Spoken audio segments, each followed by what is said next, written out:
Hey guys, can you hear me okay? Yes. Yes. All right. Good day, good morning. You good? Okay, very responsive crowd we have here today. Yay, great. Okay, hi guys. My name is Tomislav. I've been experienced web and graphic designer for over 15 years now. I've been doing web design since, I don't know, late 90s. Uh, so if you're tweeting, feel free to use my Twitter name. I'm gonna help you out with the font. Just a little disclaimer: if you're gonna follow me, I sometimes do share porn, so it's not for the faint of heart. So who am I actually? Does anyone here know who I am? Please raise except you, motherfucker. Okay, so you know. Okay, nobody else. Nobody did any research on the keynote speakers. Great. So my name is Tomislav. I'm a designer by day, product designer in the last couple of years, and by night I've been doing stand-up comedy for the last 10 years. I'm here to talk about freelancing. So I'm a freelancer. I've been freelancing basically my entire career. I am here to talk about how freelancing is awesome and why it's viable career choice for anyone, basically. And by the end of the talk, we're going to have like a Q&A session. So since I don't have a lot of time, I will try to keep this as brief as possible. So I'm going to give you more time for a Q&A. Please feel free to ask any questions. I have no boundaries. If you just don't ask me about paying taxes, because I'm going to just tell you that everyone needs to pay their taxes, okay? So let's just keep that one over. Why this talk? So this talk is because by the year 2020, there will be a lot of freelancers in the IT industry. Around 50% of the workforce will be freelance. And I think if you're a good freelancer, you can make much more money than working in a corporate environment. So, yay. Okay, so this was an awesome gift, but okay, PowerPoint. But I had a corporate job in 21st century for like 5 months and 20 days. I've been working in a company and I just couldn't stomach it. I thought that I can do better than people I'm working with, that I know better than the CEO of the company. I was wrong, but I was completely wrong, but it gave me a shot. But to be honest, when I started, I didn't want to work for a company. I wanted to work for myself, so I gave them the proverbial middle finger and started my first company. I started my first company with a failed project. It was in 2008. The first company had a project that wasn't paid for. Of course, it was in Croatia, so Croatian customer didn't pay me the fine. I'm still in a legal battle over that. So I'm here to talk about freelancing, and basically I can give you as much help as I can, and I will be sure to answer all of your questions, but I can't do it for you. So this is something that you need to decide whether you want to do it or not. I think that freelancing is cool, but to be honest, a lot of people who try freelancing fail. So I've seen a lot of people try freelancing, and a lot of people failed because freelancing is not as easy as it seems. And can I see by the show of hands how many people know about TopTal? Okay, so people know about TopTal. So when TopTal came into Croatia, a lot of people switched from their jobs here in Zagreb for the IT companies to go and work for TopTal. I've been working TopTal for over 3.5 years. I don't work with them anymore, but I've been a community manager for 2 of those, and we hired a lot of people in Croatia to switch over to TopTal. And a lot of people who started out actually later on quit because they couldn't handle remote working. So can anyone here, if there's any volunteer, to tell me what a freelancing actually is? What is freelancing? How does freelancing life looks like? Anyone? Yes, I don't have a steady job. But that can be true in the beginning. You don't have a steady job where you're secure. In Croatia, that is really popular thing to have a steady job, to that you know that you're secure. But in the IT industry today, no one is secure anymore. So don't fool yourself.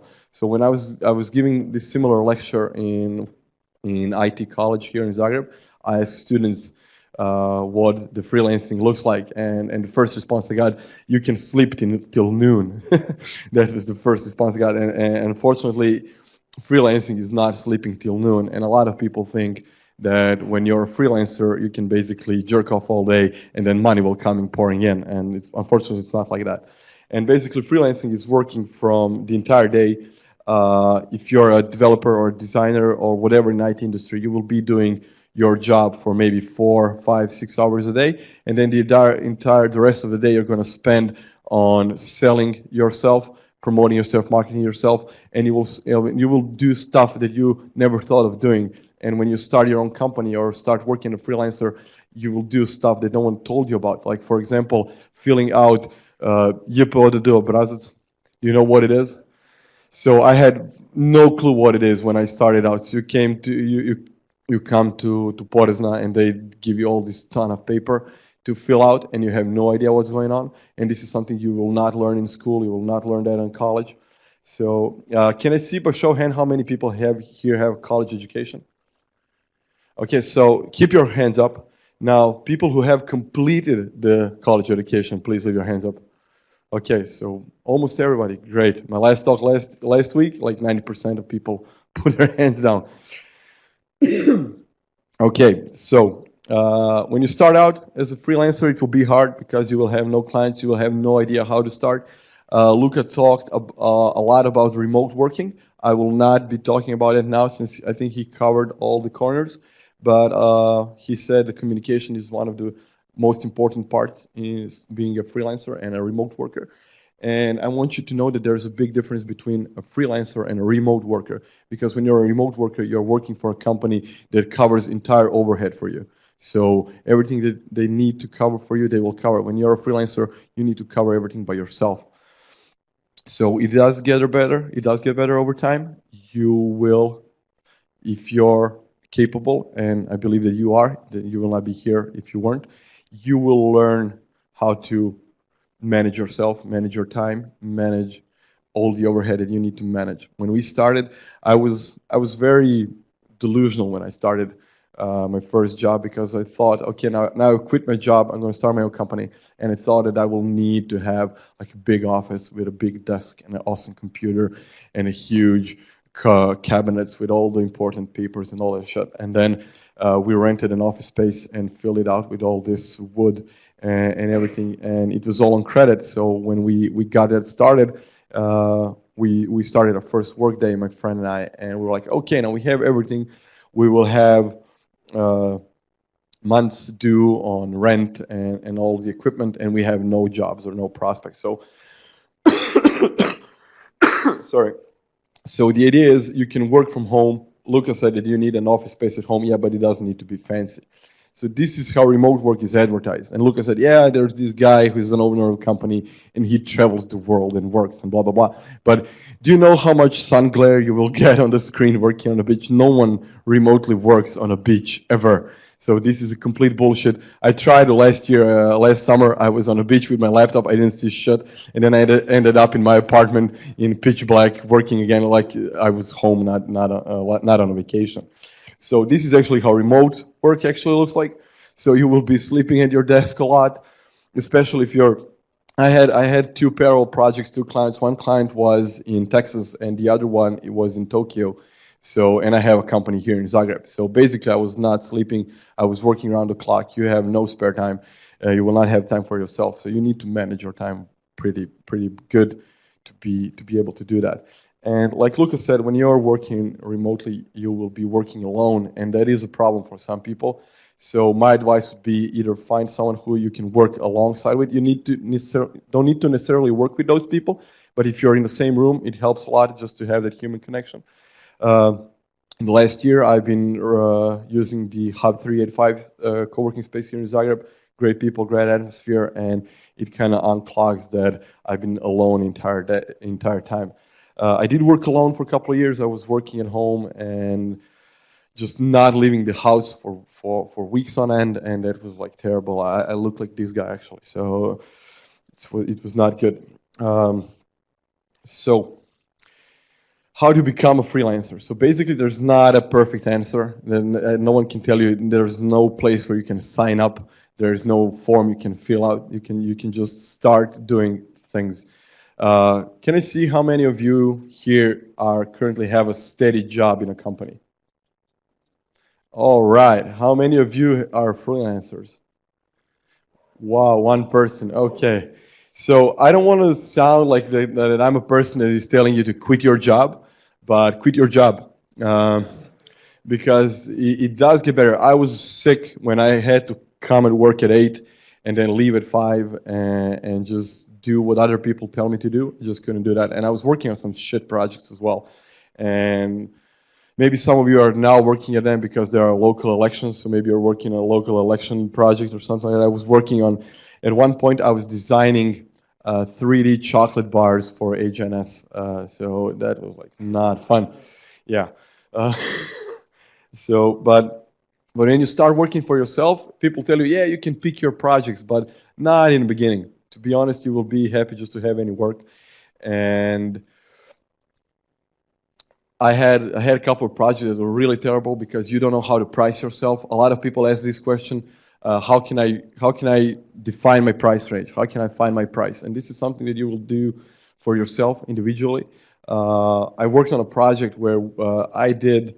So this was the project. I did a logo, business card design, the entire print design, the design for the outside window of the company, 300 coffee mugs with the actual coffee mugs, so 300 actual coffee mugs. Website, the entire design and coding for the website. So that was the entire project that I charged in euros. It will be around 1,000 euros. And when I covered the costs and covered taxes and covered everything that I had to give to state, I was left with around 100 euros. So, and the project took me over 3 weeks. So 3 weeks for 100 euros pay, not a smart move. But it's something no one tells you in the beginning. So I don't want to tell you this motivational crap where if you don't start, you can't quit and all that shit. But I think if you think you have it in yourself to be a freelancer, to work for yourself, you go and try it. But you need to know that you're the only person that you are accountable to. So if you get up at noon and work for two hours a day and then go drink coffee in the sunshine, and then you complain that you don't have any projects or you don't have any money, then it's all your fault. So there's no one that you can blame but yourself when you're a freelancer. So this is something that a lot of people tend to forget. So it's easier when you're working for someone, you have a boss. It's always boss's fault. It's never your fault, and that's true. But when you're a designer and when you're a freelancer, you are the only one to blame when anything goes wrong. So how do you start? So I have a friend, and he was actually a mentor of sorts, and I told him, I want to be as good as you are in user experience design, and what do I need to do? So he told me, so this is the topic that you're interested in. It's fairly simple. You just research the entire topic, and then you read one physical meter of books on the topic. And when you do that, you will know the topic by heart. After that, you go networking. You meet people from the similar area that you can work with, you can connect with, you can discuss the ideas with. And after that, you can do a project. It doesn't have to be a paid project. It can be your own project, but you need to do something that you can show to the world, because there are a lot of people, developers, designers, who do great work that never show it off.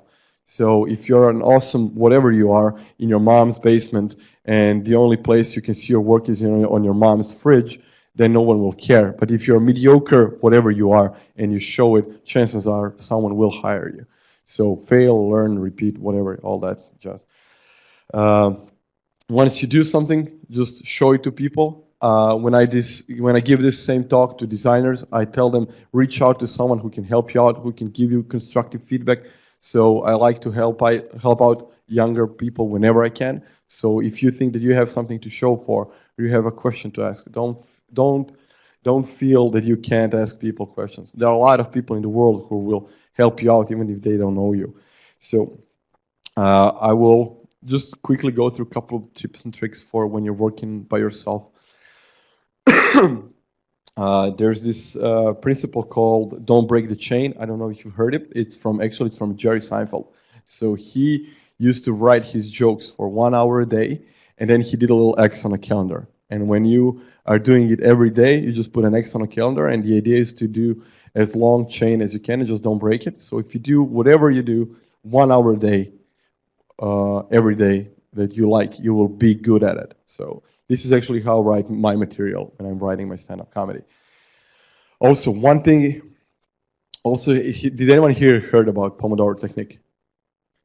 Okay, 1, 2, 3 people, 4. Okay, so the idea behind this technique is that you can manage your time in a short chunks of 25 minutes per task. So let's say you have a task where you're doing something and you think it needs 2 hours to complete. This would be 4 Pomodoros, and then you can break it up, and then do 2 of them, take a little break, and then two more. And the idea is that you're working for 25 minutes without any interruptions internally. The internal interruptions would be, I need to take a shit, I'm hungry, I need to see what's outside the window. So none of those, no Facebook, no Twitter, no nothing. And the externals are phones, your mom, dad, spouse coming into the room and interrupting you. So the idea is to do 25 minutes of work, take 5 minutes of break, 25 minutes again, then another break, and then so on. So it's a good technique so you can do high quality work in a short amount of time. One more thing is to find people you can work with. I have a couple of colleagues that are awesome. They are developers and people from marketing that I have no idea what they are doing, but they are great inspiration and great people to work with. They will be supportive of you. You can work together. You don't need to know how they're working. I have no idea what Luca does. I can't even speak his language, but I know he's a good person to work with, because I'm actually one of the remote workers he hired. So we work together at some point. So this is like a short now. I've run through it. I would like to take questions from you now. If you have no questions, I can keep talking. So feel free to start. Yes, just wait for a mic for a second. Well, I work remote. No, put it in front of your mouth. So, yeah. I work remotely, but I don't know if I'm freelancer because I work like contract work 3 months or 6 months for. So would you categorize this as a freelance or? So you do contract work for like 6 months for a company, 6 months, and then you do find another contract. Yeah, you're a freelancer. Congratulations. Okay. That's freelancing. Yeah. So that's another option basically. Maybe What? That's another option that you didn't mention. You find a company or digital agency who hire you for a specific amount of time. Of course. For your work, not Yeah. for the end product. Yeah. So if I'm a freelancer, I'm offering my services to anyone who's willing to pay for them. So, and when I say this, I don't think I'm a contract killer. But that's my idea of freelancing. So I'm a designer, and when someone needs design, I do my work, and then I'm gone. Then developers or whatever do their job, and then I find another client. So this is how I've been working for the last, 6, 7 years. So I've been working for TopTel for 3 of those years, and they were outsourcing clients on my behalf, and they were taking an overhead for me. But again, now I work for, I have a contract with a company based in New York where I'm on a retainer, and when they need my services, they call me, but when they don't, I'm working for other clients. Retainer. Yeah. So they are paying for current retainer, and this is something I'm fairly open about. So I'm open about discussing money, how contracting works, how timing works. So don't feel that you can't ask those type of questions. I'm currently on a retainer on a 10 hours a week basis. So even if I don't work for 10 hours for them, they will pay it regardless. Mm-hmm. And that usually doesn't happen. But there are like some weeks where they don't utilize my services, but they still pay it because they want me available. Okay. Yeah. Who's going to do it first?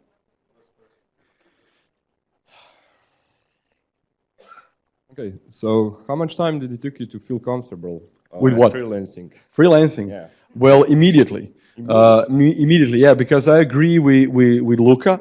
I just can't stand it. 9 to 5, 8 to 4, whatever routine. So when I got this freedom that I can work whenever I want, because sometimes I like to work during the nights, and I enjoy, especially when it's beautiful weather outside. I will go climb the mountain, have some fun. Then I will come home around 5, take a shower, and then work till 2 a.m. And that's for me much more important that I can build my work time around whatever I'm doing in my life. So this is not a priority for me. My job is not a priority for me. So it comes third. but I need it, so I incorporate it in my schedule. But it's not something that I will not build my life around my job. I will build my job around my life. So this is what I like to do. So I have a question. You told that after your working day as a freelancer, you promote yourself, you look for Yeah. clients. So maybe, so I have like a combined question. How do you do that? Maybe some tips and tricks. I know there are some like freelancer websites, platforms, like it was Odesk before, but now it's something different. And like an advice for people who already have experience in development, but they just want to start the freelancing. What would you advise? How do they find projects and clients? Okay, so first of all, you can do stuff like this. So this is my work day. I'm here giving a speech on a conference about stuff I know in front of people I don't know, and I'm not getting paid for it. So this is like my investment in any type of marketing. Maybe there will be people here who will say, okay, this guy knows some shit and we can hire him, or maybe it won't, but that's the risk I'm willing to take. But again, it's twofold, because I can do that and along help other people learn some stuff.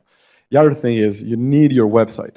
You need your website. So if you don't have a website, you're non-existent. So that's the second thing. Third thing is, if you're a developer, do some open source work. Commit something to GitHub. Do something that when people are hiring you, you will not save the world with your code. Let me just say that. But someone hiring you will see your code and it will tell you, okay, this guy knows how some stuff work. So it will be one step shorter than anybody else who need to do like something else.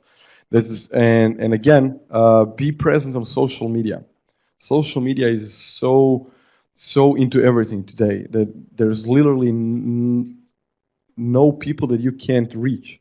And if you want someone to hire you, someone you have specific person that you would like to work for, nothing is stopping you from contacting that person. You can always try. And the fifth thing is, have a good website, write up your CV, and then just send emails to all the companies that you want to work for. Even if they're not searching for remote, the worst case scenario is that they tell you no or not even reply to your email. There are like thousands of companies that need developers, especially now, especially in 2017. There will be shortage of 90,000 developers in this year alone. So there are people who need good developers. So don't be shy. Just send them emails and just be comfortable with your own skill. And that's it. Okay, I'm a business owner for 12 years. Let's say in the first few years I was a freelancer because I was the only man in the company. Yeah.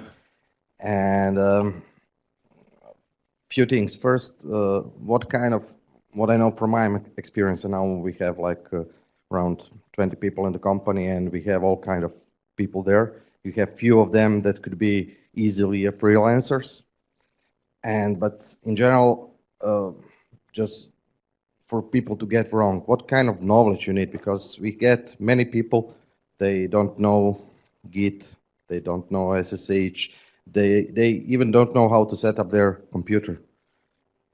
So it's like to be an entrepreneur or business owner. I see it similar like a freelancer, but in this case you are responsible for more people. In freelancing, you're responsible only to yourself and your family.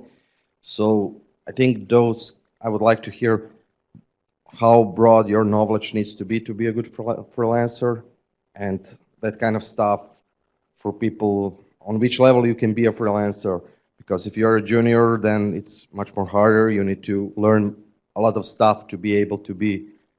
Yeah, of course. So first of all, you have a company in Croatia for 12 years that employs 20 people. Yeah, I bankrupt twice. Okay. So I just wanted to say congratulations, but yeah, okay. Never mind that. So how much knowledge do you have to be? So first of all, you can have zero knowledge and say you're a freelancer, and you will get no jobs. So anyone can be a freelancer. You can be a freelance grave digger and go from cemetery to cemetery and say, hey, do you need some holes digged? So anyone can be a freelancer. You don't have to have a job. But to be a good freelancer, so a lot of people, especially students, they think they know something because they did like a project on college, and then they think they know shit. And and when I was working for TopTel, we were doing like tests for students to see if they can come aboard.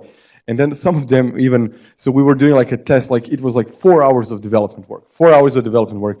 And a couple of them even have the audacity to ask, how much are we going to get paid for this?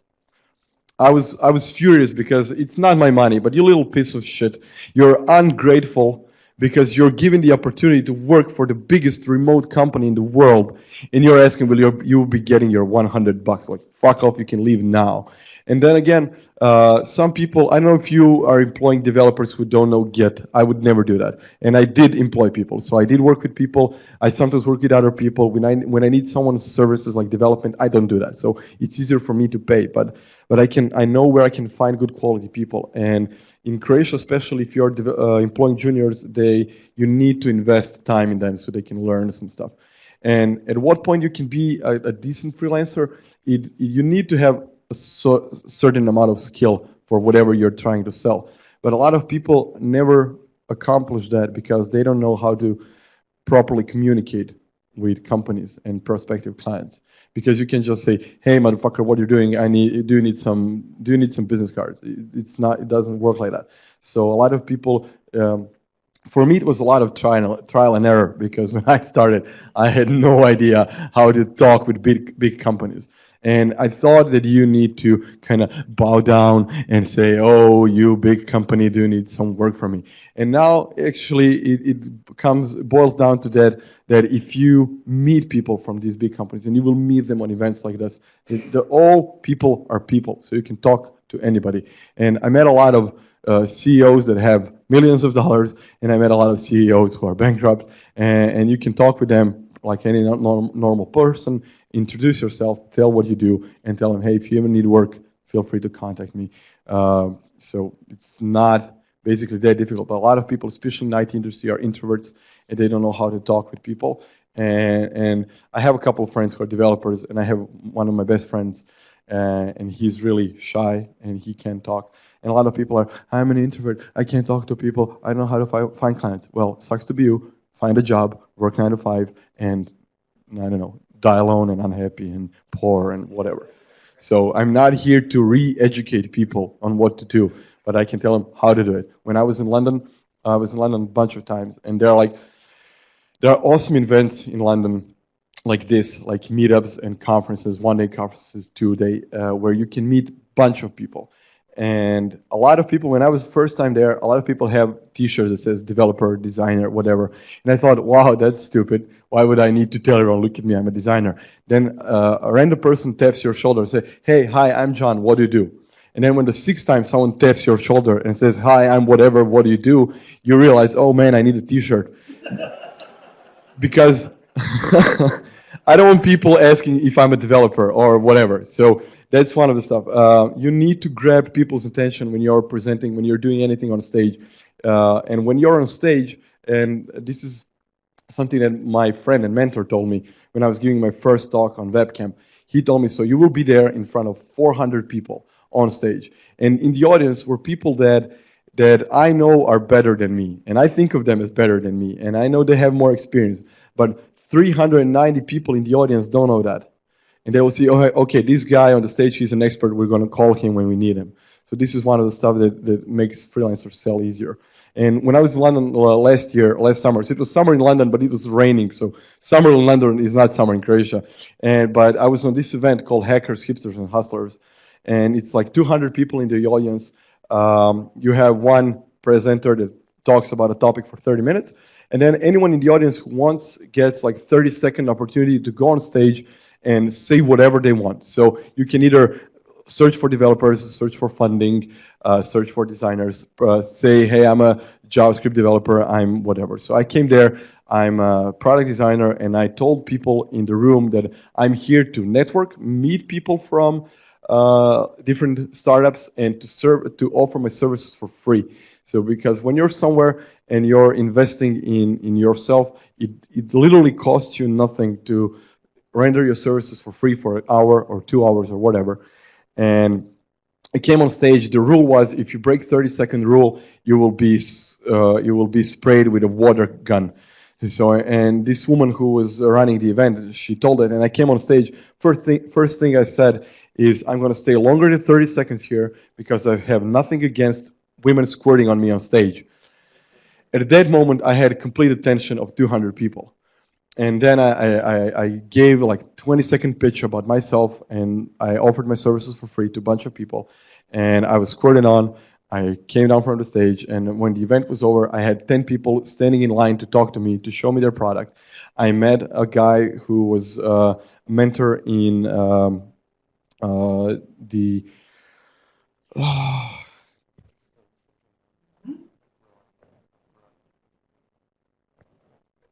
a guy who was mentoring Techstars accelerator program, and he told me, "Hey, do you want to come to Techstars to give one-day mentoring session to our startups for free?" And I was like, "Yeah, sure, of course." And it was an awesome opportunity because at that point I had like 20 startups with my contact adding me on LinkedIn and just sending me messages to work with them. And after that, I had a client in like 2 days. So that was an investment that I did. So I purchased a plane ticket. I purchased Airbnb in London. I was there for 10 days. And then the return on the investment was a good new client from England. You can charge them in pounds, not in kunas. Yeah. Real money, yeah. So I hope I answered your question. I can ramble on for hours about this topic. So if there's any more questions, you had a question, Luca? Yes, no. 2 questions behind. Please send the mic.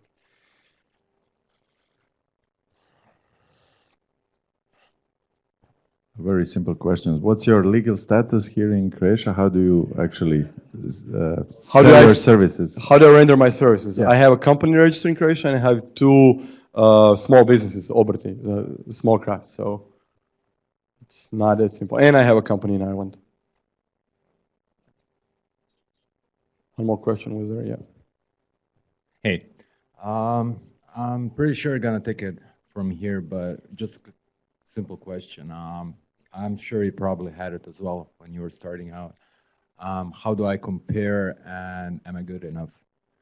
How do you think you're good enough? So how do you compare to others? Well, you're not as good as people in the industry who are doing this for years. So just when you're starting out, first thing that needs to go out the door is ego. So, and I can't look at my design work from 6 months ago, let alone a couple of years ago or before that, and I still don't think I'm an awesome designer. I think I'm doing okay, but when you start out, especially young people, when they start out, they don't have a lot of projects behind them. Then I tell them, just find something that you can work with, and some people redesign Facebook. Like, don't redesign Facebook. Don't reinvent the wheel.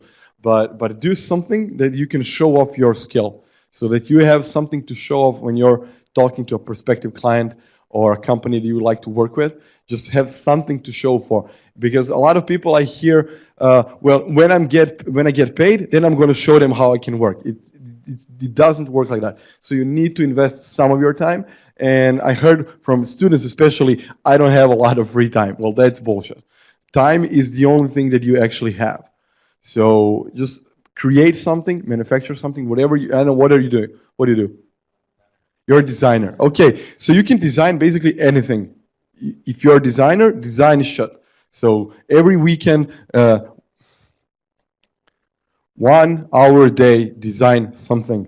There was this guy I followed on Dribble. He had a logo a day for 35 days, 365 days, sorry. So he had 1 year of logos. After that, guess who are people coming to when they need a logo? So it goes like that. So it sounds simple, but if you put your mind at it, you can do it. So, okay. Yeah, sure. Anyone else? Okay, great. So no more questions. If you think of something, reach out on Twitter. I will try to respond within a reasonable amount of time. And thank you for your attention. It was nice meeting you guys.